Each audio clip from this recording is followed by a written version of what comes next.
अगर यही सब लोग करते तो डबल हो जाती, भीड़ भी दिखती। अभी जैसा डॉक्टर साहिबा जयश्री जी बता रही थी कि संविधान संविधान संविधान सम में होता है बराबर, विधान माने होता है नियम जो सबके लिए बराबर हो। तो बाबा साहब ने सबको संविधान दिया, बराबर विधान बना दिया, विधि बना दिया। दूसरा चीज, मैं पहले कई बार शोध किया था औरतों के ऊपर। हमारे देश का विकास क्यों नहीं हो रहा है, लोग आगे क्यों नहीं बढ़ रहे हैं?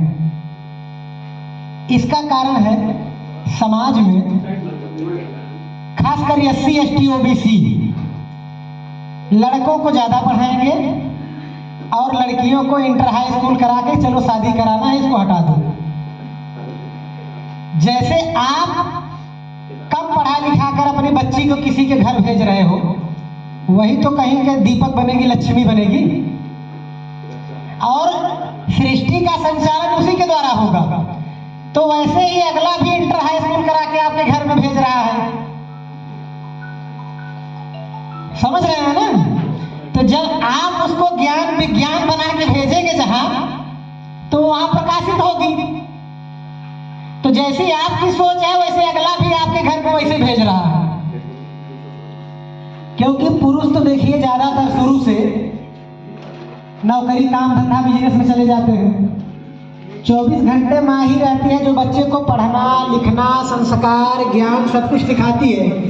तो जितना उसके अंदर रहेगा वही बच्चे के अंदर डालेगी ना। और जब उसे ही आप उसके दिमाग को पढ़ाई लिखाई से उसको वंचित कर देंगे तो आगे क्या करेगी? क्योंकि माता का पुत्र के प्रति या पुत्र या पुत्री संतान के प्रति प्रेम बहुत रहता है। वो चाहती है मैं अपने जैसा कितना बनाऊं। लेकिन जब आप उसे उतना पढ़ा लिखा के बना देंगे तब तो अपने जैसा बनाएगी।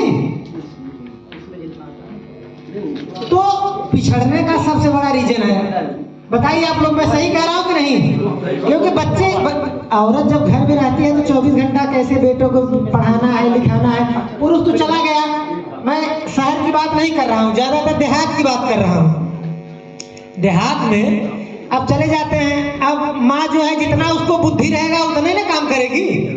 अब उसको बुद्धि ही कम है, वो इंटर हाई स्कूल से पढ़ी है, वो भी ऐसे धक्का दे करके घर परिवार से, ऐसे लोगों की मान्यता हो गई है। तो बेचारी कितना जहां जाकर वो करेगी। अब पुरुष से ज्यादा स्त्री को या औरत को आवश्यकता है फ्रीडम पढ़ाई लिखाई ज्ञान विज्ञान में देने की। कब तो नहीं होगा ना किसके लिए? ये मैं कई इधर 1 साल से मैं इस पे शोध किया कि आवश्यकता है कि नहीं। डॉक्टर साहब बताइए आप लोग, क्योंकि वही तो सब कुछ करती है ना, पढ़ाना लिखाना आगे बढ़ना क्या करना है उठना है। अब आप थोड़ी सिखाएंगे किसको प्रणाम किसको नमस्कार। पुरुष तो बेचारा थका मादा आया, खा पी के जो भी घर में बनाए है खा पी के सो गया। अब माता उसके कपड़े प्रेस करना, दवा दर्पण जो भी चीजें हैं। तो आवश्यकता अधिक है हमारे देश में। आप लोगों के माध्यम से मैं कहना चाहता हूं कि अगर आप लोग गांव में एक अभियान चलाइए कि उन्हीं को सबसे ज्यादा, आपसे भी ज्यादा पढ़ने की आवश्यकता है, उनको आगे बढ़ाने की आवश्यकता है। तो आज से आप लोग ये संकल्प लेंगे कि जब भी आना है, चाहे जैसी हो आपकी पत्नी आपके परिवार में, अरे कम पढ़ी लिखी है तो क्या हुआ, यहाँ आने जाने से उसका दिमाग खुलेगा कि नहीं खुलेगा? तो कम से कम अपनी बहू को अपने घर में तो बताए कि मैं वहां गई देखी ऐसा हुआ बदलना है, चलो परिवर्तन की ओर। ये परिवर्तन के लिए ही तो प्लान किया जा रहा है। किसके लिए किया जा रहा है? सब इकट्ठा हुए हैं परिवर्तन के लिए। और संसार में सदा परिवर्तन ही है। आप यहाँ बैठे हैं, सांस ले रहे हैं, सांस अंदर जा रही है, पूरी बॉडी हमेशा परिवर्तन हो रही है। और परिवर्तन का चक्र अगर रुक जाएगा तो सृष्टि तहस नहस हो जाएगी। तो जब परिवर्तन हो रहा है, ये नैसर्गिक है।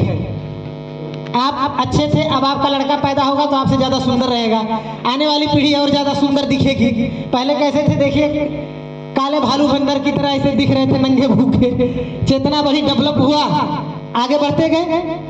अरे परिवर्तन देख करके सुन करके ऐसे ही तो होता है। अभी आप लोगों का परिवर्तन कम हुआ है, संगठन बनाए हैं और तेजी से सारे लोगों का परिवर्तन हो तो कैसे होगा? सबको जब साथ में लाएंगे, अगर वो अपने घर में परिवार में शादी ब्याह में जाएगी तो बताएगी भैया गोटिल इंडिया में हम गए थे, डॉक्टर साहब थे, डॉक्टर संदीप जी थे, तमाम लोग आए थे अपनी पति पत्नी के साथ और कितना जो है अच्छी अच्छी बातें बता रहे थे। अब आप यहाँ से गए, थोड़ा बहुत बताया, अपने काम धंधे में लग गए, तो जो देख करके आंखों से कानों से आदमी ज्यादा विश्वास करता है, तो जब आप ले करके आएंगे तो ज्यादा फर्क पड़ेगा। अगर आप लोगों का परिवार यहाँ है तो ऐसा नहीं कि छत्तीसगढ़ में है तो वहां से जो है बुला के लाएंगे, अगर जैसे जो दिल्ली में है साथ में तो मेरे ख्याल से आना चाहिए ले करके। इससे जो है आत्मविश्वास बढ़ता है, लोग कांपते रहते हैं, डरते रहते हैं। ये सबसे बड़ा अभियान है, कोई भी आए परिचय ही दे करके उसको मंच पे अपना नाम बताए, परिचय बताए, धीरे धीरे और आगे चलेगा वो, क्योंकि पहले से ही आप लोग ऐसे डर के कांप रहे थे तो आप धीरे धीरे और आगे बढ़ेंगे जब मौका मिलेगा। मौका मिलना चाहिए ना। तो मैंने तो डॉक्टर साहब से कहा कि जो भी हमसे सहयोग होगा, देखिए मेरी पानीपत की टीम, ये बॉबी अरोड़ा जी हैं, ये बली अरोड़ा जी हैं और यस खुराना, आप भी आ जाओ। जो कंबल की सेवा ये पानीपत की टीम करेगी और आने वाले समय में जैसे जैसे आपके बच्चे बढ़ते जाएंगे आपको कंबल उम्बल की जरूरत नहीं पड़ेगी। जिस दिन आपके बच्चे यहाँ पे आ जाएंगे आपको ये सब सेवा होती रहेगी। हाँ, बस क्या है कि एक अच्छी सोच, हमारी बहन ममता जी है, ये टीम है, जब आप अच्छा काम करेंगे तो लोग जुड़ते जाएंगे। मैंने उन्हें कुछ नहीं बताया और बस इतना कहा कि चलना है, लेकिन आज वो 100 किलोमीटर दूर थी मुजफ्फरनगर में। बोले स्वामी जी मैं 12 बजे तक आऊंगी। हम कहा अब मैं पहले चला जाऊंगा, हो सकता है कार्यक्रम समाप्त हो जाए। हम कहा मैं भी लेट चलूंगा, ये लोग आ जाएंगे तब, लेकिन मैं खुद ही लेट हो गया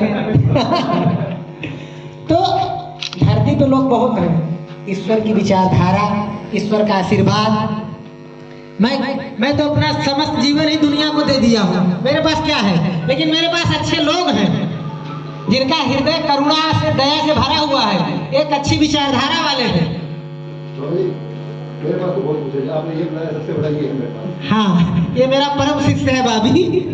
ये जो है, एक दिन मैं आपको कहानी बताऊं, मैं कहा कि तुमको बनारस आना है।